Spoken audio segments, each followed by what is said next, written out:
Gary speaks, and I cannot wait to read the comments when you hear what he has to say. The whiteboard is blank because I'm waiting for someone to blow my mind. So now that Gary Gensler has crawled out of his hole, let's take a look at the heat map. Not today, my good man. I'm feeling saucy. Well, if Wayne Campbell is telling us to skip the heat map, that's what we're gonna do. Party on, Wayne. All right, we got your comments first, and then we're going to get into Gary Gensler coming out from his hole. His statements. Horrible, horrible.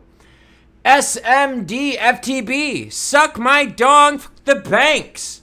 Very, very close, but sorry, I cannot give it to you. Let's go to the next one here. This is sort of what I expected. It's still over $13.30. I expected 14-cent consolidation, then retesting 20 cents and get past my sell point. Anything over 24 cents will lead to me getting out at around 30 probably. Thank you for the share. I was honestly expecting a second volume bounce with some oomph. This was too quick. Minuteman quick. Thank you, Pesky. By the way, everyone give Pesky a big shout out because that was the reason why we did a live stream coverage that day. Margaret Burnham, 5683, says, I would say the last three letters stood for fuck that bitch. But that has nothing to do with anyone being well hung. I laughed, and I'm going to laugh even now. SMDFTB, suck my from the back. From the back. But I will take that bitch and the bank, so yes, thank you, everyone. All right, let's get into what Gary has to say. SEC Chair Gary Gensler disappointed with summary judgment in Ripple lawsuit. Ooh, there's Gary himself right here. We are pleased from the decision recognizing the importance of protecting investors on the institutional investors. Oh, okay. While disappointed on what they said about retail investors, we're still looking at it and assessing that opinion. Whoa. He said on record, assessing that opinion, saying that Judge Torres' summary judgment regarding retail investors, you and I being okay, that secondary sales are okay because it's not directly benefiting Ripple Labs. So go off, Gary Gensler, SMD, FTB. He said, we are still looking at it and assessing that opinion. A judge's arrogant prick. Arrogant prick. Coinbase staking pause in 4 states illustrates the regulatory risk. Oh, we're not done yet. Why?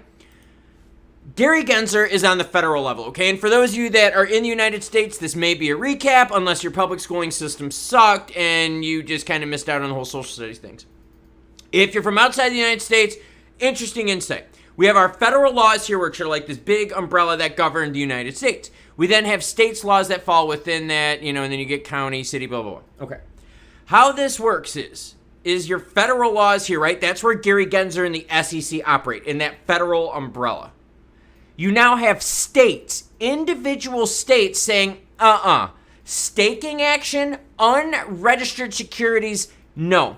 10 states, including Alabama, California, and New Jersey, filed actions against the exchange to halt its staking program within their jurisdictions in the heels of the SEC Commission's lawsuit.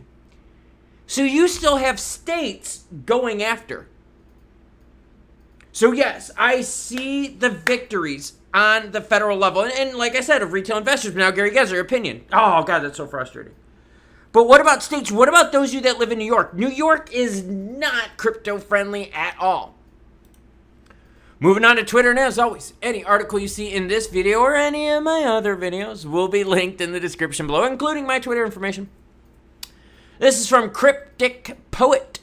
Breaking, Gary Gensler talks about the Ripple versus SEC ruling, says the SEC is continuing to assess Judge Torres' opinion. Let's listen in, everyone. Of course, you won't be surprised. There's a lot of interest in crypto. Really? Yes. And is this from ChatGPT? No. Everything is from humans now. Okay. These are. How does the federal court ruling last week in the Ripple case impact your stance toward digital asset regulation? Does it inject urgency into the need for federal legislation to clarify regulatory oversight of this industry? Look, our mission remains exactly what I spoke about earlier, about investor protection, promoting capital formation, and the markets in the middle. This is a recent decision, just a handful of days ago. We were pleased from that decision, recognizing the importance of protecting investors on the institutional investors in that, and that the court movement with regard to fair notice. And while disappointed on what they said about retail investors, we're still looking at it and assessing that opinion. Assessing that opinion. You know, everyone, let's go big screen.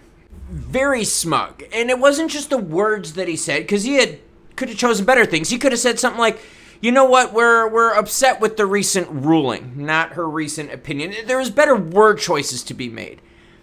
But what bothered me was the look he started giving, like that smug smile, like, ooh, I got something coming. Daddy Gensler's getting ready. Like, seriously, like, it was, okay, I understand it. Maybe I'm not the most professional person, but I'm also not the head of the SEC. I have my own vibe. I don't need to be like, Mr. Tie and suit person anymore. But Gensler's got to kind of conduct himself with his professionalism, and judges' opinions should be called judges' ruling. Or maybe he's not happy with the judge's decision. But with the judge's opinion, that just tells me he's getting ready, locked and loaded, to file some appeal action. Let me know in the comments below what your thoughts are. Now that Gary has crawled out of his hole, and we wish he would have crawled back, let me know what you think. My opinion. SMD, FTB, Gary G. Catch you later, everyone.